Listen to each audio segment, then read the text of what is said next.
Hello everyone, Floppy Waffle 69 here, and today's video we are looking at the Tier 7 Premium Commonwealth Destroyer, the HMCS Haida. Now, sorry for not producing a video here sooner, fellas. Was busy out grabbing a pint with the fellas and the boys. Yeah, a Canadian destroyer here. We're gonna be looking at the Haida. Honestly, a very strong ship, guys. Enough of the bullshit. That attempted Canadian accent there. Yeah, no, very, very good destroyer. I found her incredibly fun to play, incredibly effective in randoms, and extremely effective in the ranked category and competitive gameplay. This ship is a really good platform to do what DDs do best, and that is spot for your allied team and help eliminate enemy destroyers to give your team the advantage. That's it. So that, with larger surface ships can push up. Also, it has the ability to hunt submarines, as it has access to the hydroacoustic search consumable, and being relatively stealthy as well. Actually, god tier stealthy, and we'll get into that in a bit. The Haida is just a perfect package that I cannot recommend enough. So that is the TLDR, 1 minute review on the Haida. Definitely worth the money, that is for sure. But, anyways, let's do like we always do before I show you some gameplay. We're going to dig under the hood, look at some soft stats, talk about her a bit, give some tips and tricks, and then we'll go ahead and show the overall gameplay. Again, not cherry-picked bullshit. I have a standard video, or standard game, excuse me, that is going to highlight a lot of pros and the cons for you guys about the Haida. Now, why don't I do a whole lot of DDs? Well, honestly, it's not that I don't do a whole lot of DDs. High-tier DDs are just going to acquire the damage and the, more, and the battle overall is just more high octane at upper levels. We're talking probably tier 8, 9, 10, and super ship. So those are probably going to be a little bit more enjoyable DD videos to make. But down here with a little bit more stale, a little more stagnant gameplay, a little slower. The overall damage numbers we're going to be getting, or the overall battle impact, well, it's still going to be great. Damage is not going to be there, so it's hard for me to judge sometimes. Like, hey, is this a good enough game to show these guys? I don't know. I don't want to waste their time and saying it's strong, and I'm only doing like 50,000 damage. You know what I mean? So, I apologize for the gameplay. It's not really there to act as like a bragging and anything like that, because it's certainly, by all means, is not. It's just there. It's supposed to be stuff in the background and talk about the game and just highlight some pros and cons about the ship. So with that disclaimer out of the way, let's get into the actual video. So like we do always, we're going to send our commander to the reserve, and we're going to talk about the ship here at hand. So armor scheme, obviously pretty standard for this destroyer, 19 millimeters, 16, no 16 ass, superstructure around 10 millimeters. Nothing special here, guys, just your meat and potatoes, tier 7 DD. Survivability for the Haida here is clocking in at 15,700. In regards of other ships at this tier, I believe you are in the mix with the ship, kind of mixed a little bit to the higher end. I believe the Huron shares the same as you as well. Highest being the Tashkent 39 at 21,200, and the lowest coming in at the stored 43. With that is about 11,900 down at the stored 43. So yeah, kind of in the mix here. Like I recommend always, as you saw in the beginning, survivability expert is a must on almost every single DD out there. I'd say 99% of them. Unless you're a very ballsy player and you don't want to do that, well then that's on you. Going right into the artillery, 3x2 120 millimeters. These guns reload in about 5 seconds, have a 180-degree turret turn time of 18 seconds. Now, the turret turn time you will notice on this DD. Other DDs will just usually fly around unless you're, Japanese. These turrets do take a little bit. Again, not to the point where it's like unbearable that you need a spec in order to compensate for that. But these turrets, in my opinion, you do recognize that they are turning a little bit slower in that regard. So just keep that in mind. Dispersion values, I don't want to get too much into the dispersion values, as everything is pretty similar here. I know 107 millimeters at max dispersion for your 12.3 kilometer range. Yeah, okay, like nothing to get your panties in a wad about. The best dispersion is going to that Z31, though. It gets that improved like Elbing level dispersion, and like your worst dispersion is like Tashkent 39 with 113 meters. Again, that is tied for a buttload of DDs. up and down the board. So, and then also goes with the vertical dispersion. You are winning the ranks with the Z31, and then everything else seems to be tight, other than the Tiargo, which I believe is the Italian DD that has 84 millimeters of vertical dispersion. Everything else seems to have like 74, 73 going down to the ranks until you reach the Haida with 69 meters. So again, standard destroyer, standard accuracy, nothing really to write home about. But let's talk about that explosive. Clocking in at 1900 with a 5% fire chance. Now, I do want to double check that for you guys because I don't want to provide false statistics. You guys are like, well, what the fuck? But yeah, it's looking like it is indeed a 5% chance for you guys. Yes, 5% chance, and that is also going to be able to penetrate 20 millimeters of effective armor, so no problems for destroyers at this tier or going up and down tiers in regards of getting up tiered. So that's always super, super nice, right? And then these shells are very comfortable with the 808 meters a second. Like, you shouldn't be having to lead any extra, take extra lead or anything with these guys. They're standard kind of floaty DD shells. So armor piercing clocking in at 2100 damage. Now, this is a something I do want to talk about just a little bit. The Haida does share the 0.01 0.010 second fuse time, which seems to be pretty standard on DDs, it looks like. I don't really see much difference at this tier in regards to unless you get to like the Udachi and the Liharde that have 0.030 seconds. Yeah, other than that, like, pretty standard, guys. No short fused AP or anything like that. Just your standard, meat and potatoes when it comes to the armor piercing. But yeah, the AP can and will Citadel enemy ships. I believe there is an example of me Citadeling in Omaha with these 120 millimeters. So there are times to recognize when you need to switch to your armor piercing and so super lightly armored cruisers, and you can score Citadels as well. So definitely potent. But we're not talking like German DDs level of like the Elbing line with the Z31. We're not talking like that. So going down to the torpedo tubes, 1x4 533 millimeter launcher there, guys. Takes about 180 degrees turn time, 6 seconds to traverse, with a torpedo reload time of 96 seconds. To me, the 96 seconds does feel a little bit long, just because you only have the one launcher, guys. This is not, if there's anything you need to realize, one launcher, what does that mean in this game? That means this is going to be primarily gun focused. So remember that. Don't really spec into torpedoes. It doesn't make much sense. As you saw from the beginning, I'm going full bore guns here. But you do have torpedoes, which is nice to fight off some pushing in battleships or whatnot, or cruisers. The range of these torpedoes coming in at 8 kilometers with a 16,767 damage. That's actually not terrible, given the fact that I believe like the most amount of damage at this tier is clocking in at 19,200, and that's the Liharde with its like special torpedo, above 6 kilometer traveling. You know what I'm trying to talk about. So you're kind of in the middle of the pack there, guys, with I think only etching you out is like the Shiratsuyu with the 17,233, and just below that is the Gajimata at 15,867. So again, the torpedoes are potent, but you only have the one launcher, so which is 4 torpedoes going down the range every 96 seconds potentially. So don't rely too much on them, but you have them. Depth charge is super nice since you're a part of the whole Royal Navy line or whatnot. The 5,000 maximum bomb damage in 9 bombs that are dropping in 2 charges, so 18 bombs in total. Pretty nice. Good for hunting submarines, Very good for hunting subs, especially coupled with your hydroacoustic search consumable. Submarines should definitely be wary when you're on the battlefield. That is for sure. AA, not worth talking about. Pretty garbage. So again, don't rely on AA, especially in this thing. So clocking in on the maneuverability. I want to double check because I could have flags mounted. We don't want that shit giving you guys false statistics at all.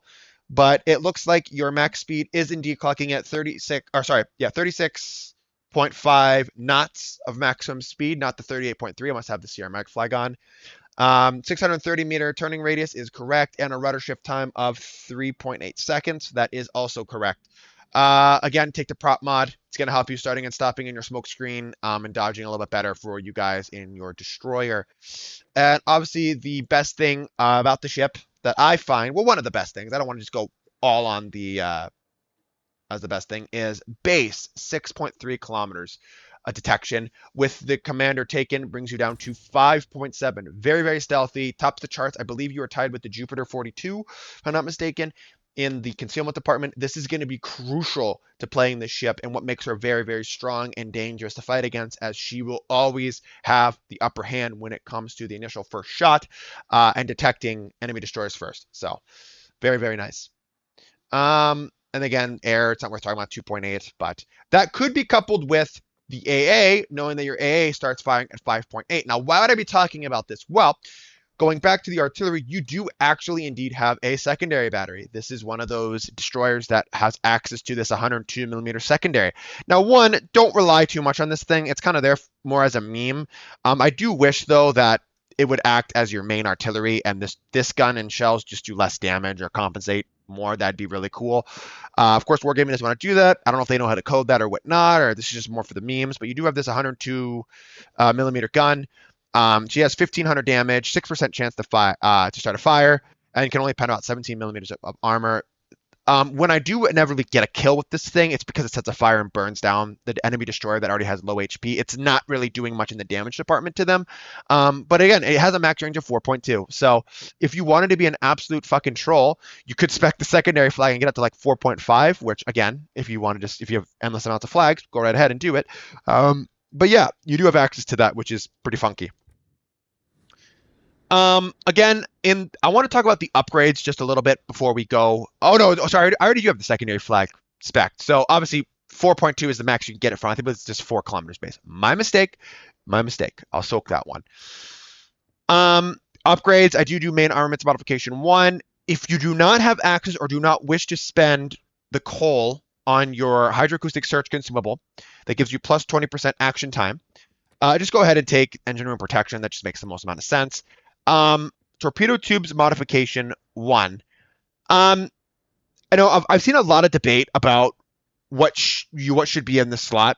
For me personally, I do think you should take the aiming systems mod. I was just trying out alternative builds. This is obviously the last thing I played before I went with what I recommend. Yeah, no way, Kimosabi. Definitely take your aiming systems mod. It just makes more sense to do that because you want to get that minus 7% torpedo, maximum main battery shell dispersion. You're going to want to land your shells on target to make sure you win engagements against enemy destroyers more reliably.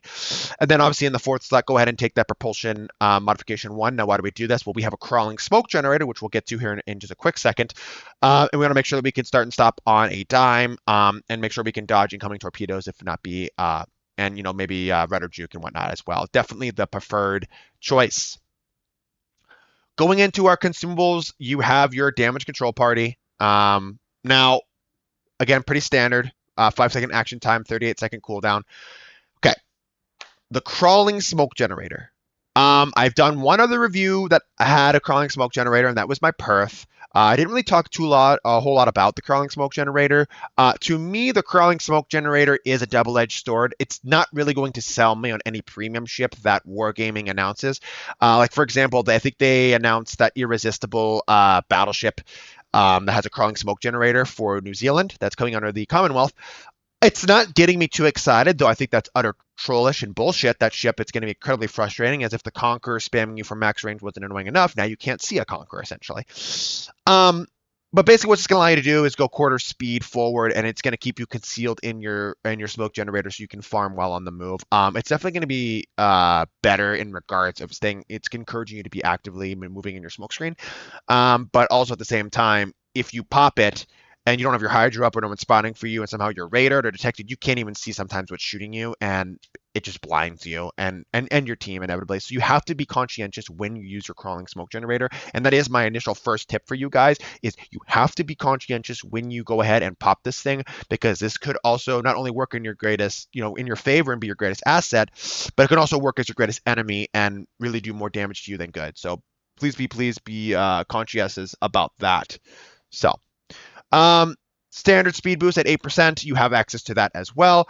And then you have your hydroacoustic search, which again is going to detect torpedoes at 2.5 kilometers and detection of ships of 3.5. This isn't like a German DD kind of play style, higher tiers, right, with the 5-6 kilometer hydro or anything like that. This is going to be, you have it at your disposal, and you can definitely detect ships if they're within your radius, but you're going to have to, take that chance yourself as well.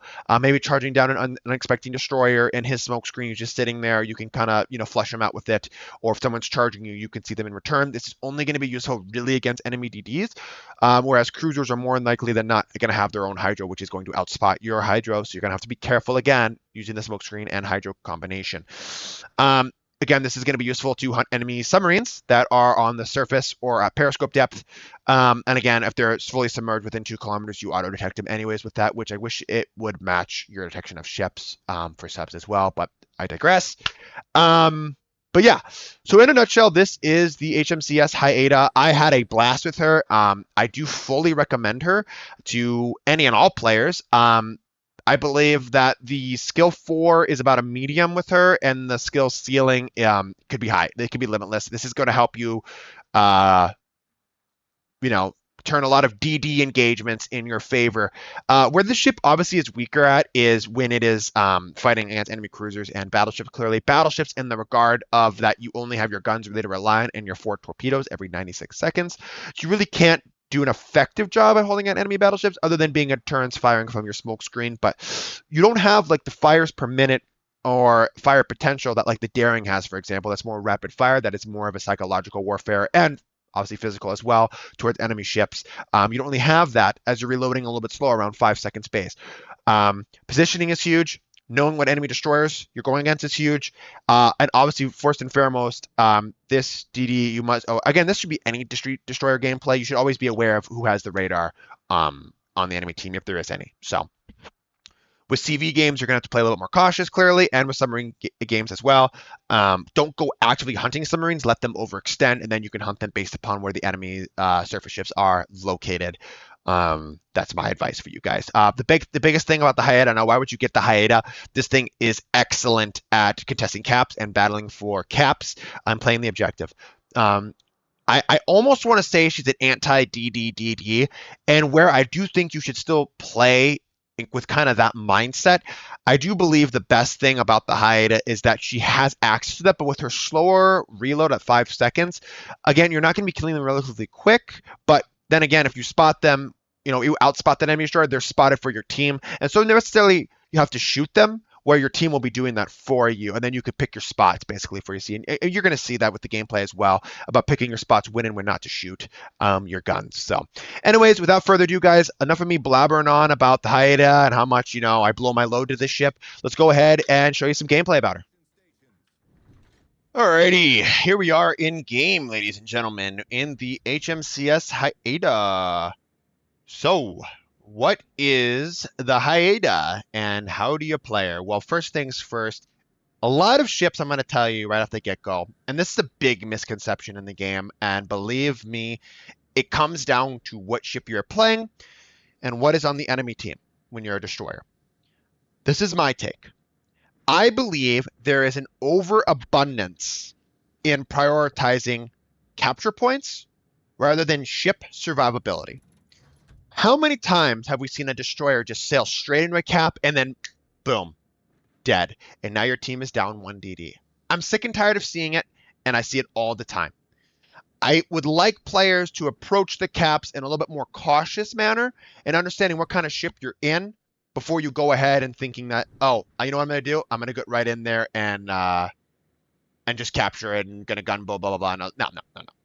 You got to approach it more methodically and know who you're fighting before you can go ahead and take that capture point. Obviously, in the HMCS Haida, I know that my concealment is 5.7, and other destroyers on the enemy team really don't rival me in the detection department, plus the hydroacoustic search, plus there's no radar. I know I can go right off the get-go, right into the cap. And I'm going to slow down. Usually I'm going to play it smart. I don't just sit there and I smoke up. God forbid I ever have a destroyer on my team that does that and says, giant target says torpedo here, please. But what I want to do is I want to provide vision for my team. Obviously, I'm going to communicate with my team as well, just so that they know kind of what's going on here. So, but yeah, obviously my fellow teammate in the Haida, that is a painful ship. One day I'll have to review that thing, and I'm not looking forward to that. But yeah, communicating with him is key, and my team, so they understand what the plan of attack is here, and what I'm thinking. So, but I don't want to do much. I'm already stress as it is because I have to worry about so many other things. So only do it if you're at a lull, and know that you can afford that. Okay, obviously Hatsuharu pops up. I'm going to immediately smoke up and fire it and pop my Hydro. Now, why did I do this? Usually I wouldn't recommend this, but on this map, Seychelles, at the decap, judging that Duke of York, Heinrich, Omaha, all these ships, if I'm detected, will all shoot me with massive amounts of high explosives. I can't afford that. I can't afford to lose this much HP early on in the game. I have to play this smart. I'm already trading with the Hatsuharu. I already have, 3,900 damage just to him directly. I can't risk it. So now with my Hydro proc, I feel better about shooting in my smoke screen, and farming the USS Colorado here, as I believe the Colorado, shooting HE, I might add, has advanced way too far up for his own good, and my Rodney and King George should be farming him down. Plus, with my HE should be able to do very well against him. Now, one thing, another tip, and this is not just solely to the HMCS Haida, but this is going to be to all ships who are crawling smoke generator oriented. If you reverse to full, you will be going too fast for the puffs of smoke to catch up and actually reveal yourself to the enemy. Make sure you reverse for about 3 to 4 seconds and then go forward to stop so that your smoke screen has time to disperse up and stays there, so you're not, revealing your location and being able to get farmed, as this guy Ada is showing his, ability to not do that. We don't want to end up like the guy Ada here, because now the guy Ada is going to get shot at from the Omaha here. So that's why I smoked up. So there's a method to my madness here.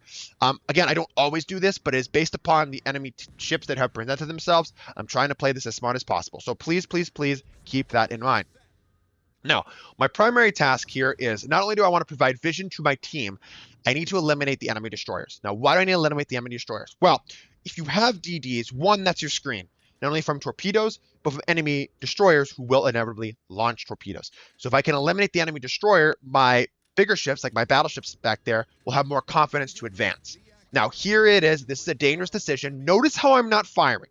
I'm not going to fire right away because where that Omaha is, the Duke of York's looking, until I'm confident, okay, they're more concerned with the Emerald. I'm going to go ahead and start unleashing on the Hatsuharu, get him down as much as I possibly can, and do as much damage to him, and hopefully take none to little in return. And sure enough, the T-22 reveals himself flying up the middle. I immediately switch target. Now, why do I switch target from the Hatsuharu to the T-22? Well, the T-22, in my opinion, is in a more advantageous position, and it is a more immediate threat to the Emerald, who I'd like to keep alive. But he also has that 4-kilometer Hydro that I have to be careful of, because that can out-Hydro me, and that is a counter to me. So if I can kill another counter to me, that's a win in my book, right? So good for us sharing that kill there. Good on the Emerald, getting a kill there. But I believe he goes down here from the... or does he live? I'm not 100% sure. He might go down. He's probably inevitably going to go down here. But he lived for a little bit there. But there goes the guy Ada, who is raging in chat. And I totally understand a guy. That ship is definitely not what it used to be. And it's been that way for a while. So. All right. So now what is my next concern? Well, the Hatsuharu was last seen going towards the middle of the map. I want to make sure that I can go ahead and screen him. And as I have the Rodney coming up with me, I need to make sure that I'm providing vision. And again, if I can eliminate the Hatsuharu for my teammates, that is a massive win for us, and they can play with a little bit more aggressiveness if they need be, and be a little more relaxed from rogue torpedo strikes. Obviously, the Duke of York is an interesting ship to fight because it has the power, the HE power of the King George V classes, but it also has that hydroacoustic search, and a lot of people forget about that. And again, I would love to eliminate this guy because he is going to counter me in that regard of having, spotting my torpedoes before they can land on him. So I think now is better time than ever to smoke up and farm. Again, this could be a mistake depending on how you look at it, because it's going to make him and force him to turn in, which I really didn't want him to do. So I guess if I would have done that over again, I maybe would have waited till maybe see if he still would have sailed straight into my torpedoes or whatnot. But again, you live and you learn. It's one thing that we can all agree on, that DD players, including myself, we launch our torpedoes and we smoke up and start farming. What's all that's going to do is encourage the player to then maneuver actively to get away from you. So maybe not the smartest thing to do. Another thing that wasn't smart is sailing straight into a Hatsuharu, a Duke of York, and 2 Omahas, and a Colorado as well. Probably not the best play by our Rodney, but we'll manage here and see what we can do. Again, trying to help eliminate this Omaha. Switch to AP Salvo, but he turned back in. But yeah, we're going to stick with the high explosive here and see what we can do and hopefully eliminate this guy as soon as possible. Trying to keep him out of my detection radius while I'm in smoke screen. I obviously know that the Duke of York's Hydro and most likely the Omaha's Hydro has about a 4-kilometer detection of ships, so I'm trying to keep that, at arm's length as well. Another thing I would like to point out with the Haida is that her ability to smoke farm is crucial. Her guns, like I told you, are a big deterrent, and I'd mainly rely on her guns more so than her torpedoes, just because she only has the one torpedo launcher. I see a lot of players, even ones that are, not really familiar with DDs or whatever, they go and buy these ships. Like another example would be like the Kid. The Kid only having one torpedo tube, almost a 2-minute torpedo, reload time, and they build it for torpedoes. It's like I don't understand the logic there. I mean, one torpedo launcher should be enough to realize like, hey, this probably isn't a torpedo focused destroyer, but oh well. But yes, smoke farming is crucial with this thing, but you're gonna have to pick your spots. Know the times when to conceal yourself in the smoke screen and farm. Whereas just staying like this and spotting is maybe the bigger, better decision for your team. I'm actually hoping here that my King George V, still at D, can maybe take a crash at the Omaha or Duke of York here to help me out just a little bit. And I'll make sure to keep those guys spotted as long as best as I can. So you're going to see here when I engage the Omaha, because the Omaha only has, excuse me, around 3,000 HP, I figured I could probably take this guy out. I already have full HP, so I could go ahead and do that. Of course, this is a kind of a ballsy decision given the fact that the Duke of York is right there and is most likely going to shoot me and do devastating hits on me. Extremely frustrating here too with the AP because I don't know how I was getting shatters there for a little bit, but yeah, he absolutely nukes me. Was that a good decision? I don't know. Was it worth the HP? Given the fact there's only one destroyer left in the game, I don't know. I know that destroyer last time I saw him had around 6,000 to 7,000 HP, so I still I had more hit points than him, so that is what I wanted. But again, I don't know if I would have done that. Maybe I would have picked my spots a little bit better. Again, Duke of York pissing me off because he has the not only high explosive threat to me, but also the ability to hydroacoustic search my torpedoes. So it's going to be very hard to land my torpedoes consistently on this guy. But not to mention I'm waiting every 96 seconds, which is incredibly frustrating.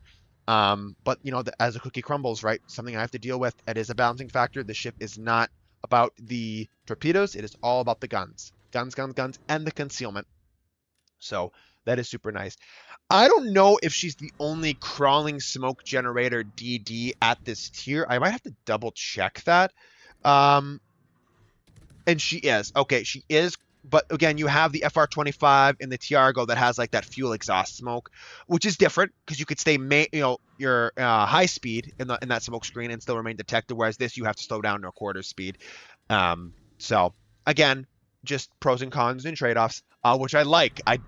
If this thing had anything else going for it, I think the ship would be way, way, way too strong. Do I think the ship is balanced? I think 5.7 is pretty excessive for a DD, personally. At tier 7, especially when you have like ships that have 6.6 like the Sims, or like 6.8, I think is the Gaeta or the Master, that's at tier 7. But, I mean, it's ridiculous. Bliskavitska, 6.6. Like, to me, I just don't think any tier 7 DD should really be sub 6 kilometers. I think 5.9 for the Jupiter 42 and this would have been fine. I think 5.7 is a little bit excessive, in my opinion, just because it really does give this thing such an advantage, especially in ranked gameplay. And you see a lot of good destroyer players play this thing because it's I don't want to say it's a sure win because we still see Belfast players play and they still somehow manage to lose, but they finish top of their team. And I feel like same kind of goes for the hiatus. Still kind of same vibe. It's just a really incredibly strong DD that I could not recommend enough for you guys, because not only if you play this thing in, operations, or if you play this thing in randoms, you're going to have good results, but especially if you play it in ranked, you're going to have good results too. So it's really worth, the bang for the buck there, in regards of the, different game modes you could play. And that's a great thing to have. when you're eyeing a destroyer in the premium shop, because you're not just subjective to one type of gameplay. Um, or one type of game mode to play. Basically, it's an all-purpose one. It's going to have improved credit income for you guys, and it's going to have access to, doing theoretically better in a more variety of game modes, which is always great. I always love to see ships like that are kind of the Swiss Army knives, and this thing can really play multiple ways. I think the most best way, that's stupid, as a double positive. The best way to play this ship, in my opinion, is to especially screen for your team and try to eliminate enemy DDs in regards of that DD hunting role. I think is kind of the best way to play here personally. I think if you're trying to play a torpedo boat, this is just not the ship for you. But I think if you're not going ahead and trying to target enemy DDs, um, I think you're really doing your team a disservice. And that should go for all DDs. Like, even if you're not actively engaging the destroyer, just spotting them, giving your team knowledge, knowing where the enemy ships are at, is really a win in itself, because that allows me to know, okay, I know the enemy DD is, and I can angle my ship accordingly, knowing that he's over in this said direction. So, and also it's interesting too, because I don't even know if you can buy this ship anymore. It might be an exclusive in the armory, or sorry, in the Santa crates in the armory when the Santa event or New Year's event's going on. It's that strong of a ship. And maybe was removed. I don't really know.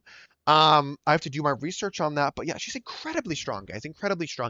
I know, as an enemy destroyer player queuing up in a tier 7 game, when I see a Haida on the enemy team, I'm like, fuck, because I know he's gonna outspot me, and it's gonna really put a damper in my gameplay, especially my torpedo boat destroyers. For that exact reason, especially any DD that has relatively high detection, which seems to be a lot of destroyers at tier 7 because they don't have access to the concealment module, the 5th slot. Yeah, it's a big problem. And the Haida doesn't really suffer from that because it almost has it baked into its ship theoretically, right? You can kind of see that. So, but yeah, she's a blast. And she really allows the player or the captain manning her to really control the engagement on the battlefield in multiple ways. As you're seeing, again, why would I open up here? I would love to. One, I don't have a smoke screen, so I can't fall off. Two, the Congo's shooting HE. And three, the Duke of York turned back, so his guns are facing this way. So I'm kind of limited to the torpedo boating at the moment. Again, right when I launch my torpedoes, the Congo has to maneuver. That's always a fucking Debbie Downer. The last torpedo, I figured he'll probably turn back out to get all of his guns to bear. So maybe we'll get lucky and land a torpedo or one on him, which will really help our team out, especially the Lion or the Leon and the New York here, who are going to be engaging these two, which clearly spamming HE is already incredibly frustrating enough to fight, especially when you're enemy battleship, getting HE spammed, and cruisers, right? So we are going to get lucky enough and land that one torpedo. And I mean, yeah, 12,000, 26 damage. And we cause an incapacitation to his engine, which he's basically dead in the water. I understand why the Lion or Leon doesn't want to shoot him. He's obviously angling to the Duke of York. He's probably getting HE spam not only by the Duke of York, by the Congo as well.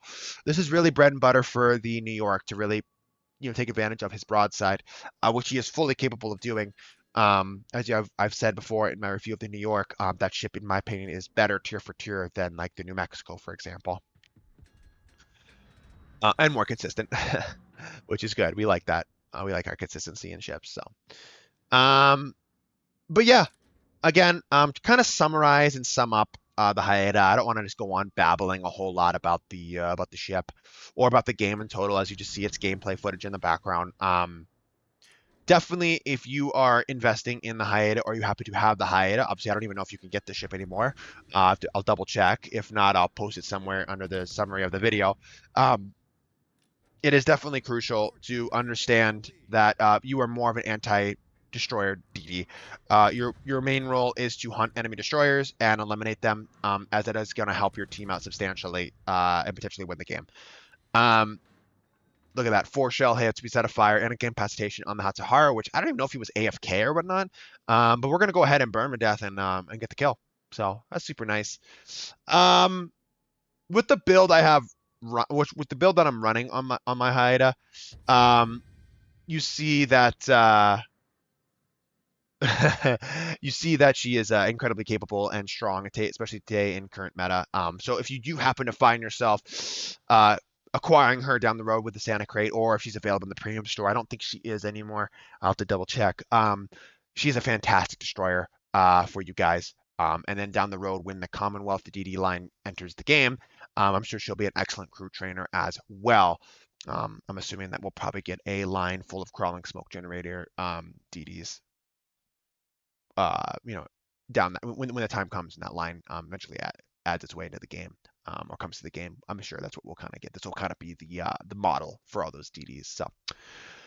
But anyways, guys, I hope you enjoyed the video here. As you can see, that she's a very capable DD. And again, I wish you all the best, and stay tuned for more videos occasionally, ever so often. So, anyways, thanks, guys, and have a good one. Peace.